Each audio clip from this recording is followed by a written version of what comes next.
اسواق علشان نحقق التوازن نغرق الاسواق بالعمله فيستقر سعر الصرف؟ هذه ليست الخطة التي تم الاتفاق عليها. الخطة تعتمد على ألا يضطر البنك المركزي إلى بيع المزيد من الدولارات لإحداث التوازن. الفكرة هي أن نجعل البنك المركزي بعيدا تماما عن فكرة بيع الدولار لإحداث توازن في سعر الصرف. بس الناس محتاجة العملة الأجنبية سواء في الشغل أو غيره، ده معناه أنه الجنيه هيفضل ينخفض قدام الدولار، ودي في حد ذاتها مشكلة كبيرة هنحلها ازاي؟ انا هنا عايزك كخبير اقتصادي مش مسؤول في صندوق النقد الدولي تبسط للناس اجراءات الحل، لان دي مشكلة فعلا بتشغل بالهم. انا اعتقد انكم في حاجة لشيئين.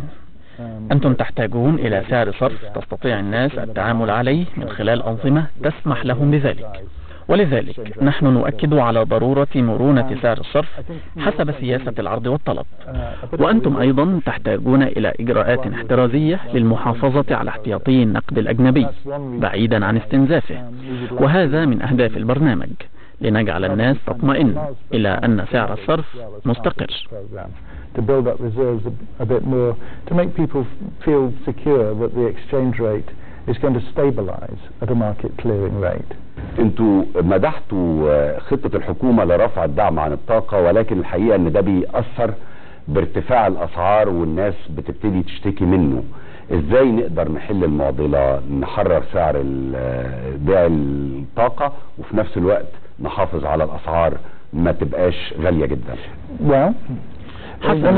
أعتقد أن أحد أهم الأشياء عن برامج الدعم كما وصفته وزارة المالية المصرية أنه لا يفرق بين المستحقين وغير المستحقين، وذلك بسبب أن الدعم يصل إلى مستحقيه وغير مستحقيه على حد سواء.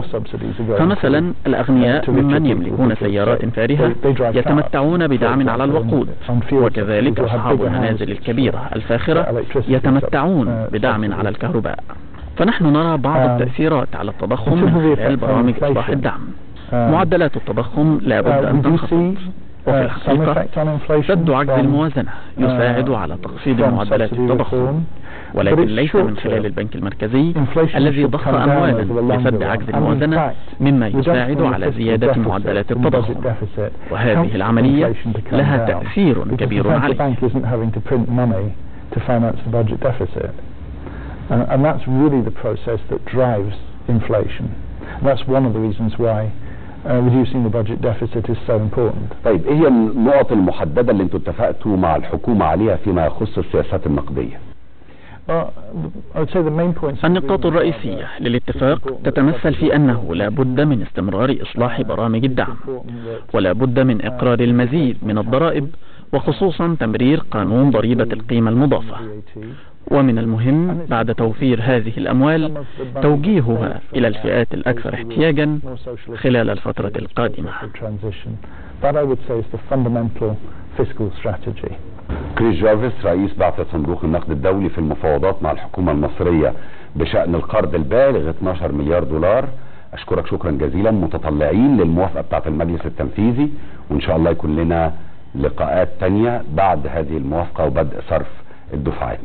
أنا أتطلع لذلك. مشاهدينا الكرام، شكرا جزيلا لكم على حسن المتابعة. لازم نقول في ختام هذا اللقاء انه الحكومة المصرية في من ناحية وزارة التضامن الاجتماعي وبرامج الحماية الاجتماعية شغالة، من ناحية البنية التحتية اللي هي الطرق وغيره اللي هي هتبقى شرايين الاقتصاد، لانه لما بتنتج حاجة لازم تمررها وتروح تنقلها للاماكن اللي هتتباع فيها في الاسواق او تنقلها للخارج للتصدير او غيره.